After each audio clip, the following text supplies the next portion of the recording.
Alors, je vais vous présenter tout de suite le docteur Ségolène Türkiye. Certains malades l'ont peut-être connue lorsqu'elle officiait à Béclère ou à Bicêtre, ou alors à Marly-la-Longue aussi, sous le nom de Ségolène Cabral. Ça rappelle peut-être des souvenirs à certains. Maintenant, Ségolène coordonne le centre constitutif, centre de référence constitutif de Lyon. Et elle va nous parler des hypertensions pulmonaires associées aux maladies respiratoires. Alors je me souviens plus combien il y avait de traits devant le fréquent tout à l'heure, parce que dans ce qu'expliquait Olivier, mais tu vas nous redire ça, je pense. Merci.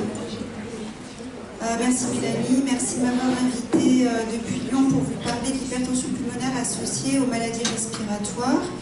Donc, comme vous l'a dit Mélanie, je fais partie d'une grande équipe à Lyon qui est surtout connue pour son expertise dans les maladies pulmonaires rares et essentiellement les pneumopathies interstitielles. Elle est dirigée par le professeur Vincent Cotin, qui est une renommée internationale dans le domaine et qui dirige donc le centre coordonnateur national Orphalangue. Et grâce à cette expertise, on a pu être reconnu comme centre constitutif pulmotension, et vous voyez que l'équipe médicale et paramédicale que je vous affiche ici, en fait, sont experts en fait, dans les deux domaines et prennent en charge les patients à la fois qui ont une pneumopathie interstitielle et une hypertension pulmonaire. Alors, Olivier vous l'a dit tout à l'heure, l'hypertension pulmonaire des maladies respiratoires, c'est le groupe 3. Quand on regarde dans la population générale, c'est en fait la deuxième cause la plus fréquente d'hypertension pulmonaire après celle qui est secondaire aux maladies cardiaques, groupe 2. Donc dans la population générale, c'est une des causes principales. Par contre, quand on regarde au sein du registre français de l'hypertension pulmonaire et donc les patients qui sont adressés dans nos centres, ça représente à peu près, en 2023-2024, 20% des patients qui nous sont adressés. Pourquoi ? Parce que jusqu'à présent, on n'avait pas beaucoup de thérapeutiques à leur proposer et donc on ne les envoyait pas systématiquement pour une expertise approfondie. Comment ça se passe généralement ? On a le plus souvent d'abord une maladie respiratoire et au cours du temps, quand celle-ci s'aggrave, va apparaître une hypertension pulmonaire.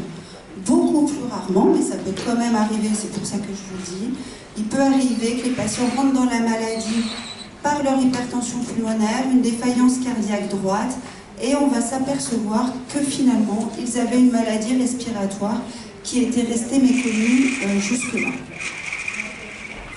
Donc si on regarde de façon plus approfondie dans les groupes 3, il y a plusieurs types de patients. Les 3-1, c'est les patients qui ont des troubles ventilatoires obstructifs, c'est ce qu'on appelle la bronchopneumopathie chronique obstructive, qui est une maladie extrêmement fréquente en France, qui peut s'associer ou non à de l'emphysème. Les groupes 3-2, troubles ventilatoires restrictifs, c'est généralement des patients qui ont des pneumopathies interstitielles diffuses, fibrose entourante, donc vous entendrez souvent parler de fibrose pulmonaire. Les groupes 3-3, c'est des patients qui sont un petit peu compliqués, qui ont à la fois de l'emphysème, de la fibrose et de l'hypertension pulmonaire, qui nous occupent bien parce qu'ils ne sont pas faciles à prendre en charge. Les groupes 3-4, je vous en parlerai tout à l'heure, c'est des patients qui ont des défaillances de la mécanique ventilatoire et qui vont avoir des hypoventilations alvéolaires avec des taux élevés de gaz carbonique. Et enfin, 3-5 et 3-6, ça s'appelle, je les ai regroupés sur les autres, c'est en fait des patients qu'on voit extrêmement rarement dans nos centres. Alors, qu'est-ce qu'il arrive quand on a une maladie respiratoire, que ce soit de la fibrose ou de l'emphysème? Cette pathologie du parenchyme va en fait détruire les vaisseaux capillaires et les petites artérioles pulmonaires, et donc ça va aboutir à ce qu'on appelle une réduction du lit vasculaire pulmonaire. Ils vont aussi avoir un taux d'oxygène qui est bas dans le sang, et quand vous avez une hypoxémie, l'organisme s'habitue en créant une vasoconstriction des vaisseaux. Enfin, il y a, comme dans les hypertensions pulmonaires du groupe 1, une authentique inflammation avec un remodelage vasculaire, des dysfonctions endothéliales, de la fibrose épithéliale qui vont aboutir à des lésions telles qu'on le voit dans les hypertensions du groupe 1. Alors, est-ce que c'est fréquent? Oui, finalement, c'est assez fréquent, et c'est d'autant plus fréquent que la maladie respiratoire évolue. Chez les bronchopneumopathies chroniques obstructives, les fibroses pulmonaires idiopathiques ou les syndromes emphysème fibrose, quand vous les prenez à un stade pré-transplantation, qui sont sévères, vous voyez que près de 90% des patients ont une hypertension pulmonaire.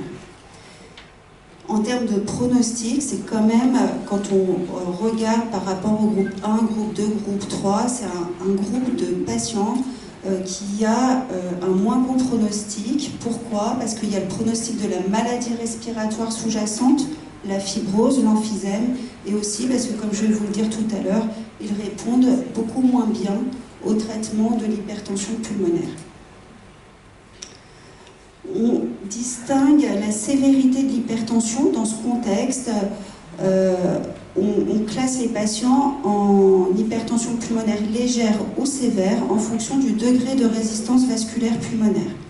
Que vous ayez une pneumopathie interstitielle ou une bronchopneumopathie chronique obstructive, si vos résistances vasculaires pulmonaires sont supérieures à 5 unités Wood, vous avez un signe de gravité avec probablement un moins bon pronostic, et c'est uniquement pour ces patients-là, à l'heure actuelle, qu'on va proposer un traitement de l'hypertension pulmonaire. Le traitement, avant tout, compte tenu de la sévérité de la maladie, et si les patients ont moins de 65 ans, on va discuter de leur indication pour une inscription sur liste de transplantation pulmonaire. Ensuite, il faut bien sûr traiter la maladie respiratoire sous-jacente. Donc les bronchopneumopathies chroniques obstructives, ça va être essentiellement des sprays, de bronchodilatateurs, éventuellement de corticoïdes inhalés. Les fibroses pulmonaires idiopathiques, ça va être des traitements antifibrosants par voie orale. Et le reste du traitement, finalement, c'est un peu ce qu'on propose pour les hypertensions pulmonaires du groupe 1. On lutte contre la rétention hydrosodée avec un régime pauvre en sel, des traitements diurétiques. On propose de l'oxygène pour les patients qui en ont besoin. On traite leur comorbidité. On leur propose de la réhabilitation cardio-respiratoire. On les protège des infections. Et bien sûr, on insiste pour qu'ils obtiennent un sevrage tabagique. Alors, qu'en est-il des traitements spécifiques de l'hypertension pulmonaire, ceux qu'on utilise couramment dans les hypertensions du groupe 1? Eh bien, dans les bronchopneumopathies chroniques obstructives, on a finalement assez peu d'études qui ont concerné assez peu de patients avec des résultats qui sont relativement divergents. Globalement, pour certaines études, on obtient un bénéfice hémodynamique. On peut obtenir des améliorations sur les valeurs obtenues au cathétérisme cardiaque droit. Par contre, on a peu, voire pas du tout, d'amélioration fonctionnelle sur le stade d'essoufflement, le stade NYHA, ou sur la qualité de vie.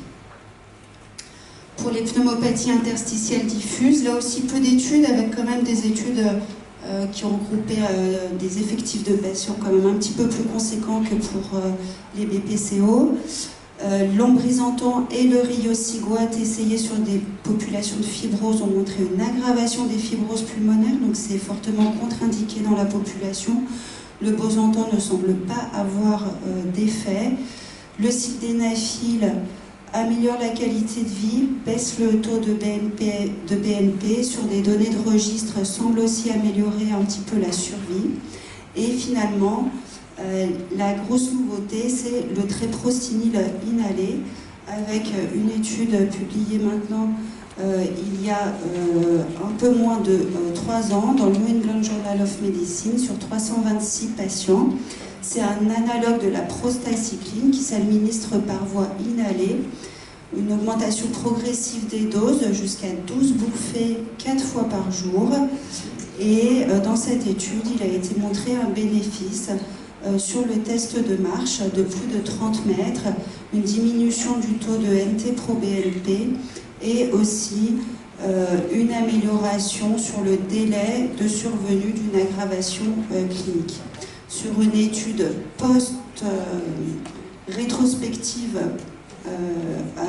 on a repris ces patients-là et on s'aperçoit qu'il y a aussi probablement une amélioration en termes de survie chez les patients traités. Ce traitement est en accès compassionnel en France depuis janvier 2023. On a un petit peu moins de 100 patients en France qui ont pu en bénéficier jusqu'à présent. L'hypoventilation alvéolaire, donc le groupe 3-4 dont je vous ai parlé tout à l'heure, c'est des patients qui finalement ont un poumon qui marche assez bien, mais c'est la mécanique ventilatoire qui ne marche pas bien, soit parce qu'ils ont une obésité, soit parce qu'ils ont une maladie neuromusculaire. Et donc si leur taux de gaz carbonique est élevé, en fait, on va pallier à ce déficit de mécanique ventilatoire en leur proposant un traitement par ventilation non invasive, VNI. Ils vont dormir avec, pour certains faire quelques séances aussi pendant la journée.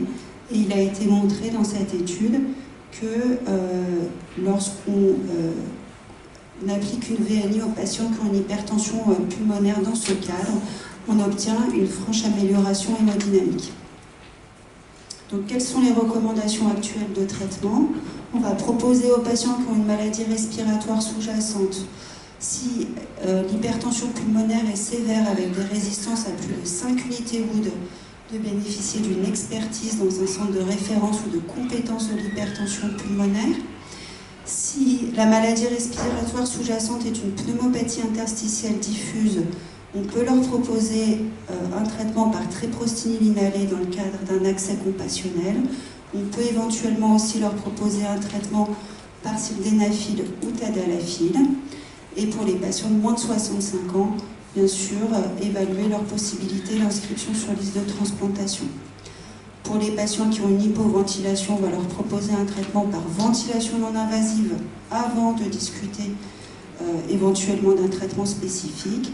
Et enfin, pour les patients qui ont une BPCO, une bronchopneumopathie chronique obstructive, le professeur David Montagny pilote en France un essai qui vient juste de débuter, qui s'appelle ERASE, qui évalue l'efficacité du tadalafil chez des patients qui ont une hypertension pulmonaire sévère, donc avec des résistances supérieures à 5 unités Wood, moins de 80 ans et avec peu de comorbidité cardiaque. Donc en conclusion, on a un nombre croissant de patients qui sont pris en charge pour cette pathologie d'hypertension pulmonaire du groupe 3 dans nos centres. Pourquoi? Parce qu'il semble que pour certains, on ait de nouvelles thérapeutiques à leur proposer.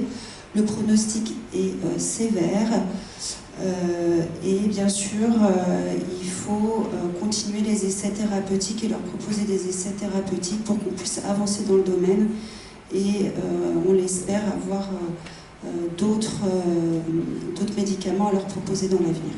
Voilà, je vous remercie.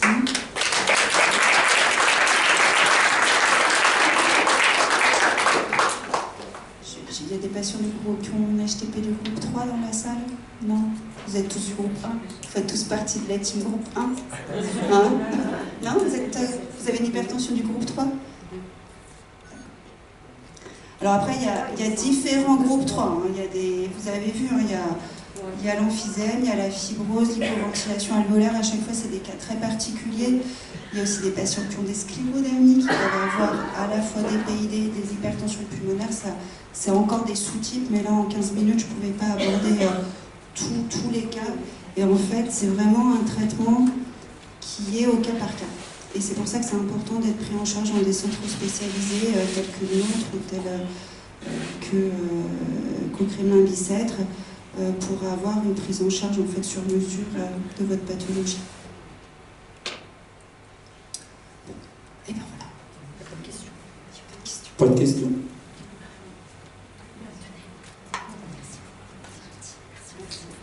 Je pense qu'en fait,